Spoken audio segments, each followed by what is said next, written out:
Does AP fire people for ethical breaches? Yes.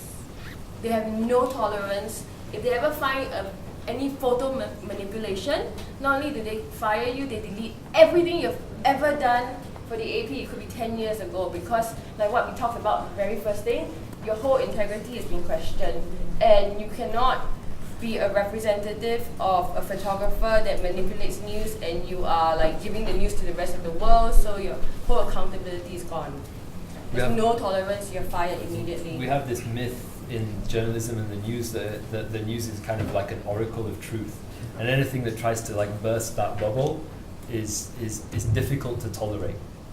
So when you have an organization like Associated Press, or like the big media organizations, they have to put themselves forward as saying everything that we put out there is verifiable, it is true, we can back it up.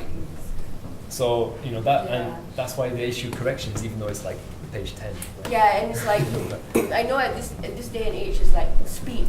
How fast you can get the news out is very important, but I think being accurate is more important than being fast. How many times have you opened social media and then saw this piece of news and then realized it was a mistake? Something as simple as CNN actually made a mistake about some guy that was at the marathon, and he was waving a flag and it looked like an ISIS flag, and so somebody straight away tweeted, "Oh, ISIS member like at the marathon," and then after they realized it was not. It was just a really badly designed flag. What about the Straits Times? Does it have a very strict rule? Have you ever caught anybody, or what have you all done to the person? I don't think we fire anybody that's got to do with ethical reasons, or like anybody manipulating things on the situation. But just talking about like breaking rules and then your moral compass. Sorry. So I just wanted to go back on the fact on like everybody has their own moral compass, and in different contexts and situations you decide what you would do in that situation, knowing your laws. It's important to know your laws. It's important to know Singapore's like privacy laws. If I was shooting in the middle, I've been in a situation where I'm out on the public and then I was shooting an accident and somebody told me to delete my photos. I don't need to delete my photos. I explained to him for a long time, and it depends on the person whether it's... That's law. Yeah, law. Media law, privacy laws. And then another... I've broken the laws as well, as in like recording, yes. Okay. So I have a police record against me, and I think this is a lot of things that that we deal with in the newspaper, which is the issue of trespass. Yeah. But then the thing is, I've trespassed and not get caught before, and then the story got published, and it was about a horse abuse. We received anonymous video from a member of public that was sent to ACRES about this batch of horses that were being abused in the abandoned shelter near Turf Club Road. So the video, we saw it kind of thing, it was pitch black, they went in as vigilantes kind of thing, they were all masked kind of thing. So in this kind of situation, how do you verify what was happening as a news and make sure that it's really true and not some staged drama? And so as news we needed to verify, and that involved trespass. But that situation we were not caught. So you can be ethically right but legally wrong. Yes. So the one that Caught, right? no, it's not. According to the eyes of the law, you're wrong. Yeah, if we did get caught, kind of thing, it would be another record. Yeah, and it depends on whether the legal person wanted to take press charges and stuff like that. So for the other situation that I was caught, it involved a foreign worker dormitory and trespassing into the place, and then it was about how working conditions were bad. So no company in the right mind would let you go in and say that this is how we're treating the workers. Unless you give the camera to the foreign worker, remember Chien? Yeah. No, in this case, ethically we can say that she has done the greatest good for the greatest number of people, and we expose some bastard employer. Yeah, but legally in the eyes of the law, you're still wrong. So the police still had to take action when... The police will tell you it's not your job. Huh? The police will tell you it's not your job. They had to take down the statement and then what happened and stuff like that, and then would you... And then the question at the end was, will you do it again?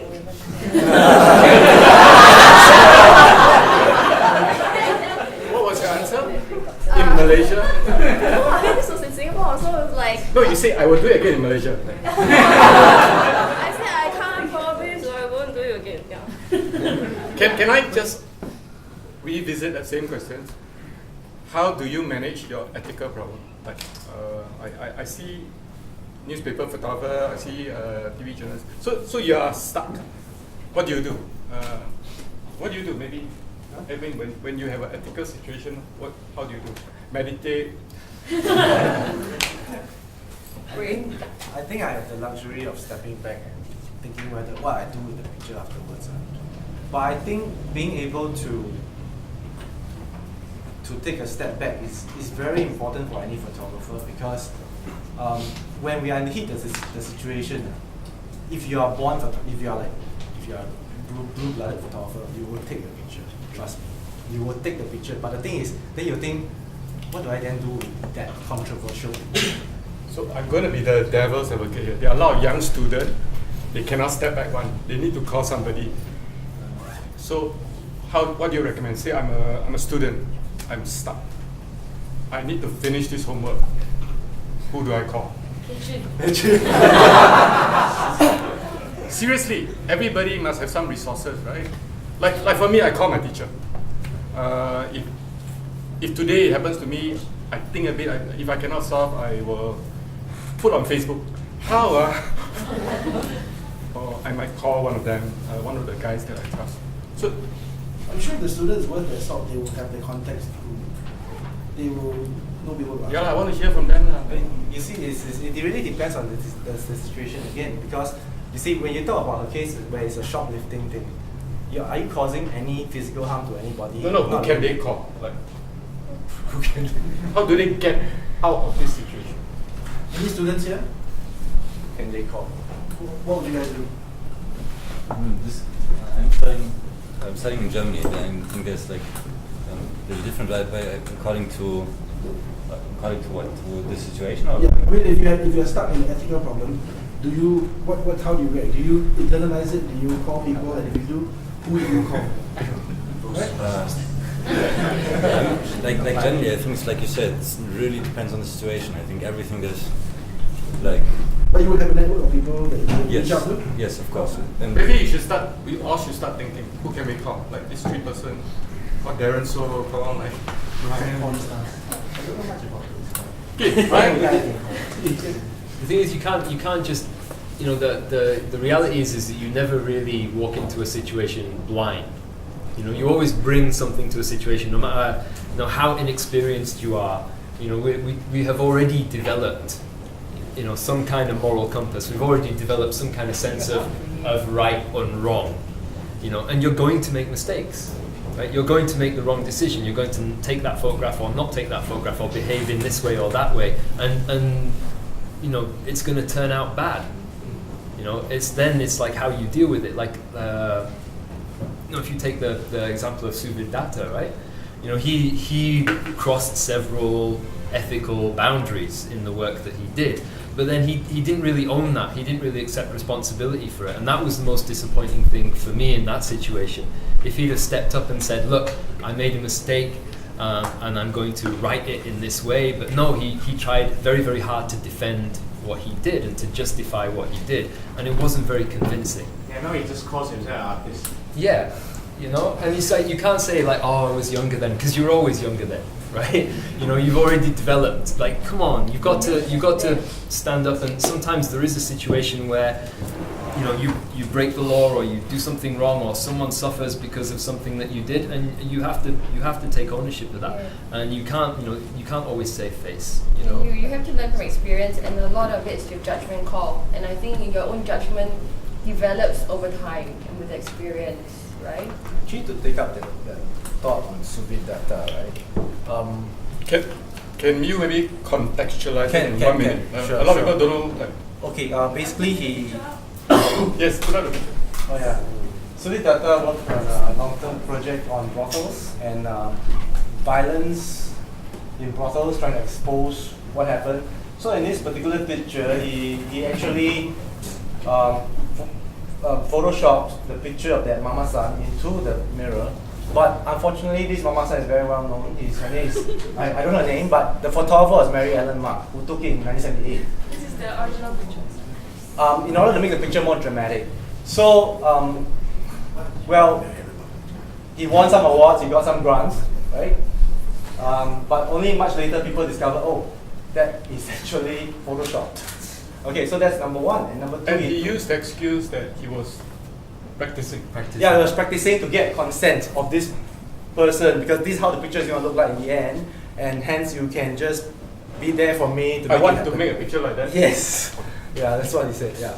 Okay, that's number one. And number two, he was taking a picture of from on top of a prostitute while she was Underage prostitute. underage prostitute while she was Serving a serving a customer, I think. And he argued that she was doing it anyway. Yeah, that's the one. And it revealed her in full face, and it sort of brought out a lot of questions. One of the questions was that if this was done in Europe, would it be shown? That's number one. And number two, if this was, if he was taking the picture like that, why couldn't he stopped this crime? Because it's against crime to have sex with an underage girl. Actually breaks a photograph like that, because she's underage, breaks a number of ethical guidelines from organizations such Law as as well, right? law, such as European law, Pedophilia, Amnesty International. yeah. You can depict an illegal act involving an underage person, but by the fact of them being a minor, they cannot give informed consent. Yeah. So you can't, it's like he could say, oh, she gave me consent, which is what he did. You know, I've talked to her, I went through the motions of getting to know her, gaining her trust.